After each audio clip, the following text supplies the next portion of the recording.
buenos días, muy buenas tardes o muy buenas noches, estimado oyente, según sea la hora y el lugar donde te encuentres. Les saluda nuevamente desde España el pastor Nikos Ricoy del Ministerio Tinajas, llenando siempre a cada persona con el agua pura de la palabra. Muy bienvenidos una vez más a nuestro programa Encuentros, y muchas gracias por estar ahí atentos a nuestro trabajo ministerial. En el día de hoy analizaremos brevemente una parte de la Escritura en base a Mateo capítulo 26 versículos 6 al 13 y veremos allí tres cosas: una acción preciosa, una oración silenciosa y una decisión amorosa. Ahora, escuche bien, estimado oyente, lo que vamos a decir antes de empezar este estudio detallado. El pasaje que analizaremos hoy no es para todos los oyentes que nos escuchan, no. El pasaje que veremos hoy, estimada audiencia, solo se aplica a creyentes que se han convertido por medio del Evangelio, y estamos seguros, en base a la evidencia objetiva, que no todos los que nos escuchan ciertamente se han convertido por medio del verdadero Evangelio. Una mala costumbre de la grandísima mayoría de los predicadores del día de hoy es tomar cualquier pasaje que van a analizar de la Biblia y aplicárselo a todo el mundo que los escucha, haciéndoles creer a su audiencia como que todos son convertidos, y que el pasaje se aplica a todos ellos, cuando la realidad objetiva es que la gran mayoría de su audiencia, si no toda, no se han convertido, y muchas veces, tristemente, tampoco se han convertido los mismísimos pastores. Un verdadero convertido no es cualquier persona que se mete en una iglesia, se integra, canta, llora, se emociona, salta, baila, aplaude, levanta la mano, repite una oración de un predicador manipulador, acepta a Jesús en su corazón, se arrepiente, le entrega la vida a Dios. No, ese no es un convertido. Esa no es una conversión bíblica. Esa persona, aun siendo piadosa y temerosa de Dios, solo es un simple asistente religioso. El convertido real y bíblico es solo aquel que se ha entregado por medio de las dos condiciones que pone el Señor Jesús en su Evangelio. ¿Y cuáles son esas dos condiciones del Evangelio que pone el Señor Jesús? Pues si tienes interés en conocerlas, escríbenos, y si no, las puedes hallar en nuestro canal en cualquiera de los diferentes audios relacionados con el tema del Evangelio. Habiendo hecho estas aclaraciones, sigamos y entremos en materia. Analicemos entonces de forma expositiva el pasaje que hemos elegido para el día de hoy en base a Mateo capítulo 26, versículo del 6 al 13. Versículo 6. Estaba Jesús en Betania, en casa de Simón el leproso. Cuando en el verso 6 el texto dice que Jesús estaba en casa de Simón el leproso, no es porque Simón aún estaba leproso, no. Porque las leyes judías no permitían comer a los sanos junto con los leprosos. Y por otro lado, no creo que Jesús haya ido a comer a casa de este hombre y no lo haya sanado previamente. Es pura lógica. Por lo tanto, cuando leemos la frase Simón el leproso, es porque así era como siempre se le había conocido a Simón, antes de que Jesús lo curara. Y esa es probablemente la razón de estar ahí todos juntos festejando en su casa, celebrando el milagro de la salud del Señor Jesús sobre Simón. Y como todo el mundo le había conocido así, Simón el leproso, pues por eso el texto bíblico de Mateo lo registra también así. Habiendo hecho esta aclaración inferencial, sigamos. Versículo 7. Vino a él una mujer con un vaso de alabastro, de perfume de gran precio, y lo derramó sobre su cabeza, estando sentado a la mesa. Imagínese, estimado oyente, la escena. Una mujer se entera que Jesús está en una casa y entonces se le ocurre una idea arriesgada. Pero no se lo piensa dos veces. Corre, va a su casa y saca su precioso vaso de mármol de alabastro. Y corre por las calles, llama a casa de Simón el leproso y casi sin más palabras entra. Y el acto se convierte en algo solemne, original, especial, sorpresivo, singular, emotivo, intenso y también incómodo. Donde una mujer valiente rompe barreras sociales, prejuicios machistas y protocolos religiosos delante de varios hombres. se enfrenta a todo y gana la meta. Todos esos frenos eran menos fuertes que la oportunidad de honrar al Señor. Era cuestión de hacerlo ahora o quizás nunca. No dejó para mañana lo que podía hacer hoy. Una mujer sola, decidida, valiente que entra en una casa donde al menos había unos 14 hombres, 13 de los cuales probablemente clavaron los ojos en ella de arriba abajo, pero dice el texto bíblico que ella igualmente vino a él. O sea, vino a buscar al Señor, sin importarle nada de lo que digan, ni lo que piensen, ni el lugar, ni la presión, ni el qué dirán. ¡Ay, qué delicado momento, estimado oyente! ¡Qué intensidad, qué silencio, qué sorpresa escénica! ¡Qué imágenes de película cuando entra la mujer en esa sala! ¡Qué valentía! ¡Cuánta enseñanza en solo esta frase del versículo 7! Me hubiera encantado estar ahí en ese momento. Tuvo que haber sido un momento único. Haz tú lo mismo, estimado oyente. Aprende de esta mujer. Rompe barreras, rompe el que dirán, toma la decisión, sé valiente y ven a Él. Busca al Señor y su Evangelio, y que no te frene nada ni nadie. La segunda frase del verso 7, el texto habla de un vaso de alabastro, y tal como podemos ver en la imagen que ponemos en pantalla, el alabastro es como un mármol que se pule y queda muy elegante. El contenido era perfume, no colonia. No era algo barato, porque el Espíritu Santo nos dice que era perfume y era de gran valor, gran precio, gran regalo, gran sacrificio, gran acción de esta mujer. ¿Sabe una cosa, estimado oyente? Los creyentes traen, los inconversos vienen a pedir. Sí, así como lo ha oído, oyente. Los creyentes dan y los inconversos solo piden. ¿En qué grupo estás delante del Señor, estimado oyente? ¿En el que viene a darle al Señor de forma sacrificial o en el grupo de los que viene solo a pedir, pedir y pedir? El creyente da, el inconverso solo pide. Dale al Señor lo que te cuesta, no lo fácil, no lo barato, no lo sobrante. Aprende de esta mujer. Una acción valiente, más un acto sacrificial, y el Señor lo divulga por todo el mundo y por todas las generaciones. ¡Wow! Menudo pago, menudo reconocimiento de parte del Señor en esta mujer. Cuando uno da y se da al Señor, el Señor te honra. La tercera frase del verso 7 dice: lo derramó sobre su cabeza. Sin pararnos mucho en esto porque no tenemos mucho tiempo, decimos que este acto de ungir al Señor, o sea, derramar perfume, era reconocer la autoridad de la persona sobre ella. Y eso lo vemos también en el Antiguo Testamento, por ejemplo, en el caso de Saúl, cuando fue ungido rey. Y eso lo vemos ahí en el primer libro de Samuel, capítulo 10, versículo 1. Tomando entonces Samuel un recipiente de aceite, lo derramó sobre la cabeza de Saúl, y le dijo: Yahvé te ha ungido hoy como autoridad sobre su pueblo Israel. Vemos entonces con ese gesto que esa mujer estaba reconociendo la autoridad del Señor sobre ella, en medio de un pueblo rebelde y un pueblo que no tenía visión de esa autoridad que había bajado del cielo e incluso estaba comiendo con ellos mismos a la mesa. ¡Qué increíble debe haber sido tener esa visión de esa mujer y esa experiencia de tener la autoridad del universo comiendo con ellos a la mesa!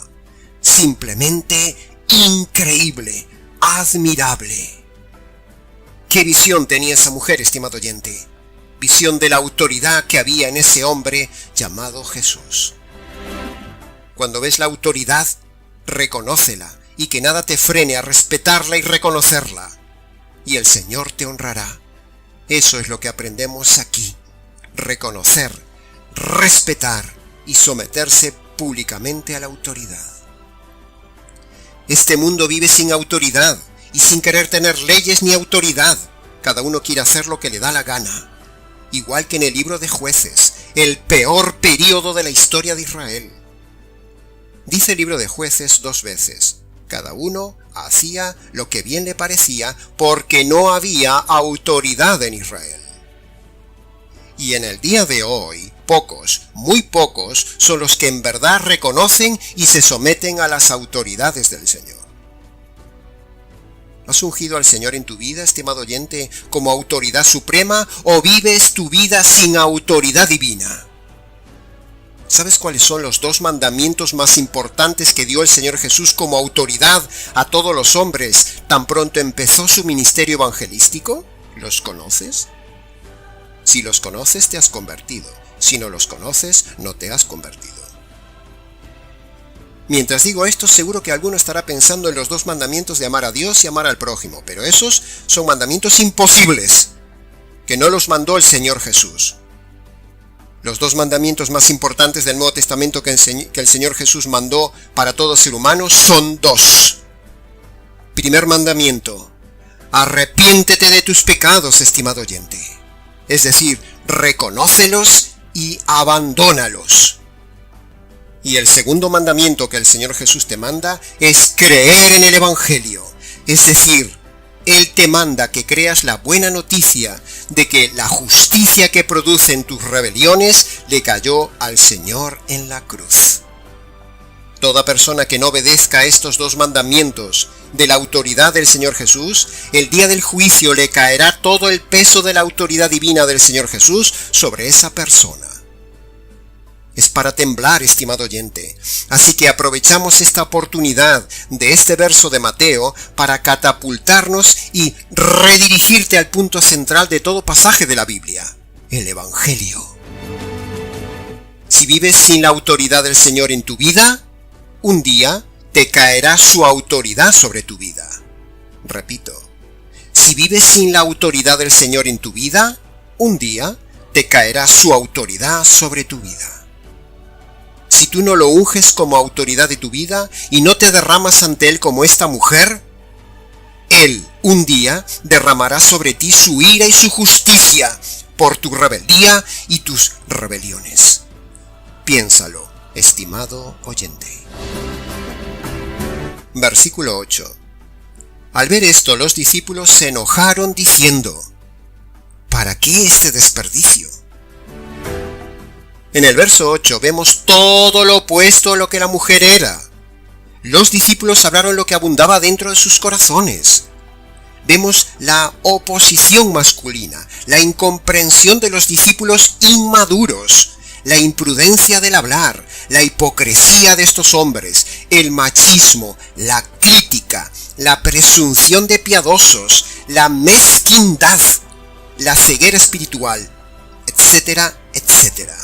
Eso eran los discípulos en ese momento.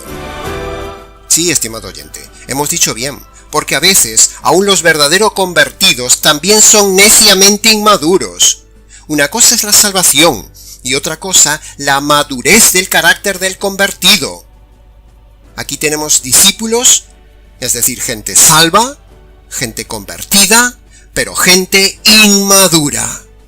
¿Creyentes? Sí, pero inmaduros. ¿Convertidos? Sí, pero inmaduros. Inmadurez de otros creyentes.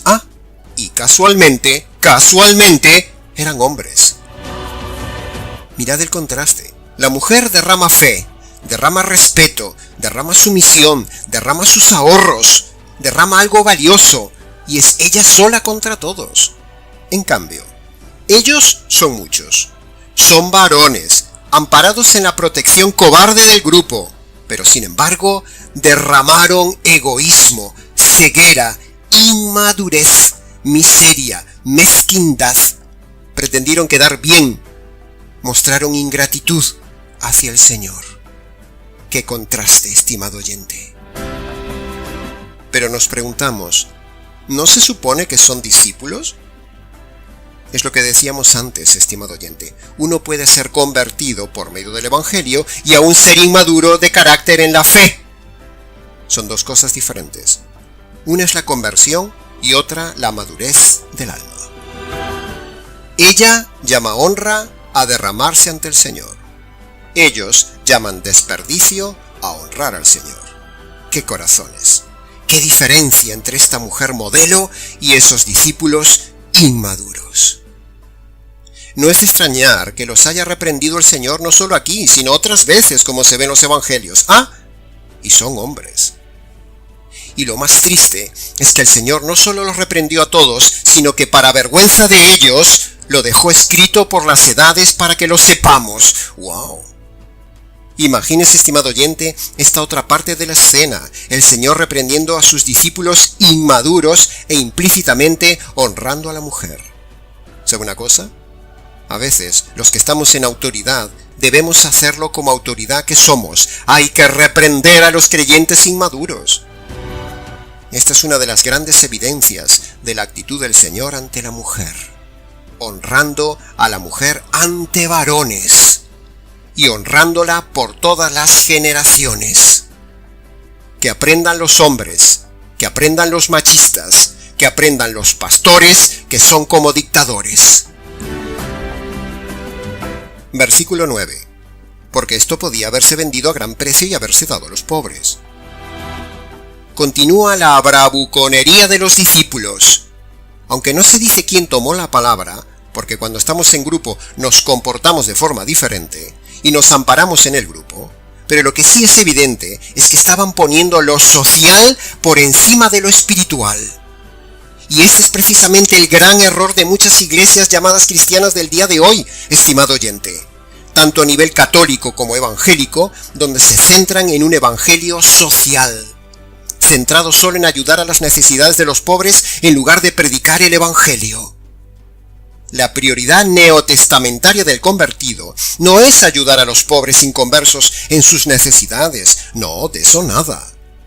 Los recursos del convertido son solo para ayudar a la difusión del evangelio, y si luego alguno se convierte y da evidencias de conversión, entonces, y solo entonces, se le debe ayudar en lo material, pero no antes.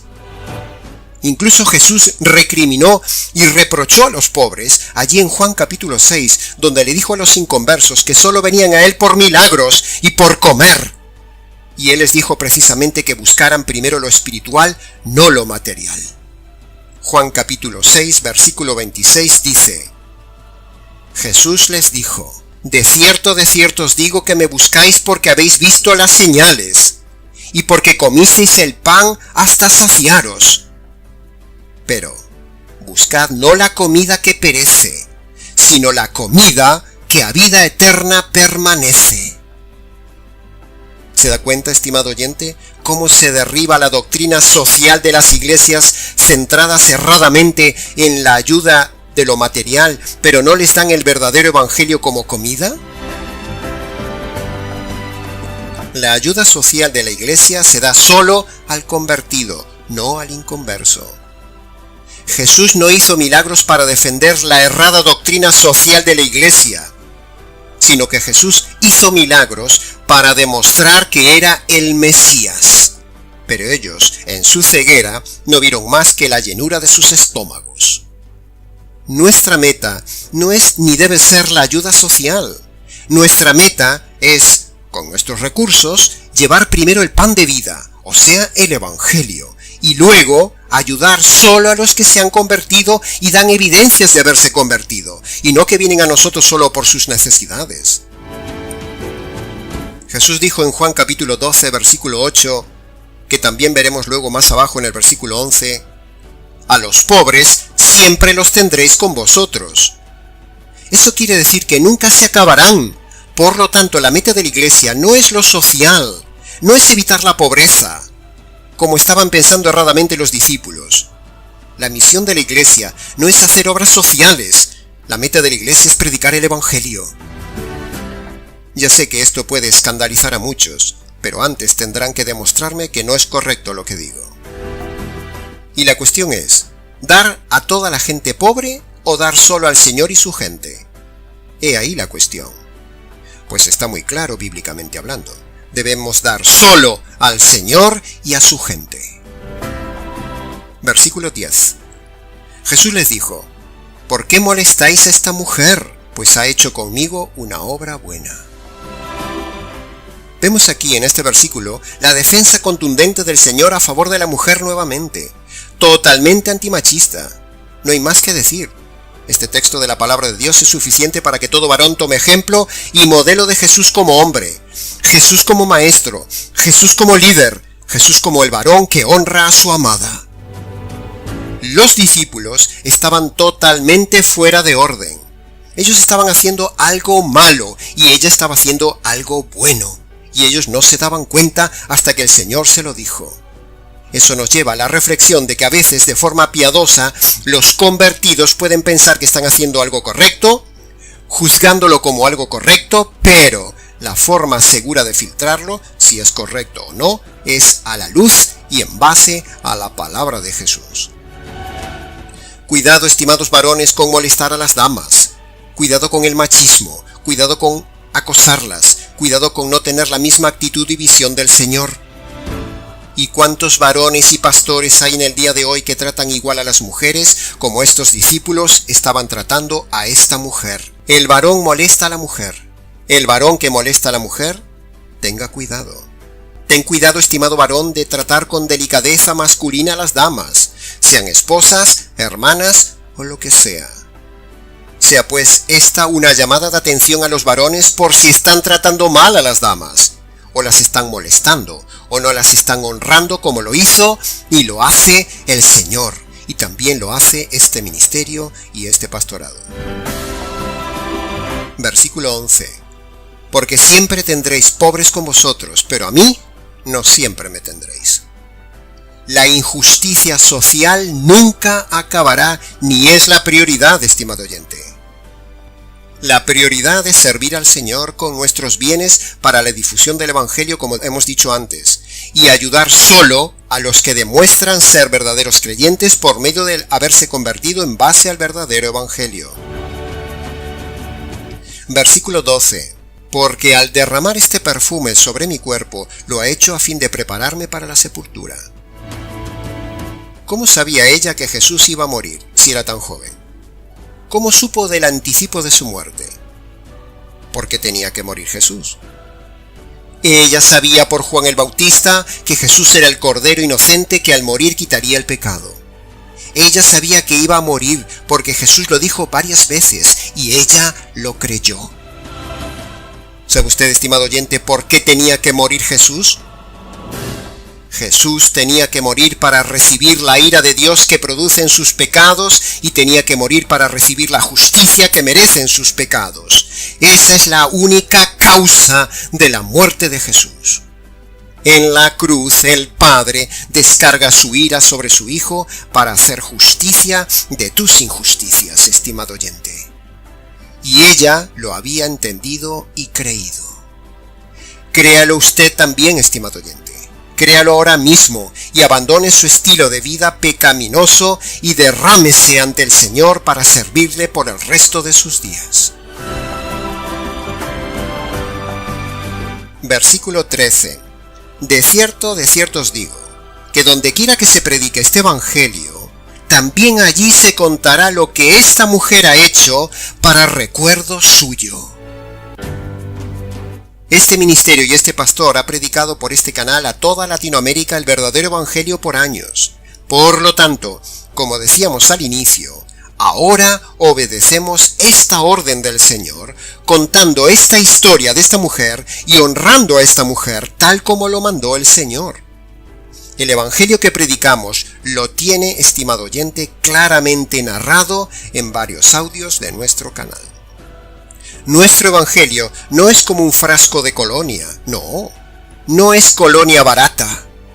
Nuestro evangelio es perfume puro. Es el mejor perfume del mundo, el mejor evangelio predicado, el evangelio jurídico.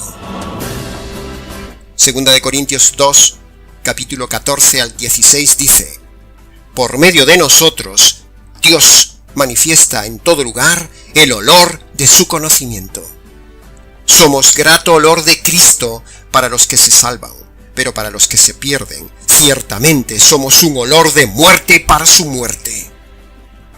Nuestro evangelio fue labrado en la cruz, donde el Hijo de Dios fue allí molido, exprimido, macerado, machacado, triturado bajo la implacable ira de Dios, tal como son trituradas las hojas de un mortero que producen los perfumes. Así sucedió con el Hijo.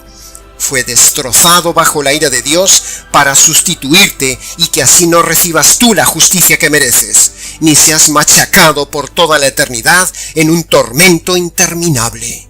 Créete esto, estimado oyente. Aquí hemos predicado vez tras vez el verdadero evangelio y hoy honramos al Señor y honramos a esta mujer recordando lo que ella hizo, lo que los discípulos hicieron y lo que el Señor hizo en esta historia, que conste en acta. Quien quiera que fuera esa dama, esa señora, esa hermana, esa mujer, esa valiente, la recordamos hoy y la honramos hoy porque el Señor así lo quiso y así nos lo pidió. Honramos al esposo y honramos a esta mujer virtuosa como nos manda el esposo. En conclusión de todo esto, estimado oyente, disfruta derramándote ante Él y derramando su evangelio por donde vayas de forma valiente. Y si alguna dama que nos oye necesita ánimos para enfrentarse a algún varón machista, sea esposo, sea pastor, o ante alguna situación cultural injusta, ante algún prejuicio social injusto, aquí tienes los ánimos, estimada oyente, y ejemplificado también en esta mujer que sin importar lo que digan los hombres y sus prejuicios, hizo lo que tenía que hacer de forma valiente. Sé valiente, dama, y haz lo que tengas que hacer. ¿Qué nos ha enseñado esta mujer? Ser valiente a pesar de la gente y a derramar lo más valioso ante el esposo. Y hasta aquí, estimado oyente, nuestro mensaje y obediencia del día de hoy a la palabra de Dios. Para comentarios, preguntas y demás, escríbenos nicos@gmx.es. Les ha compartido el pastor Nico Ricoy del Ministerio Tinajas desde aquí en España. Hasta nuestro próximo encuentro.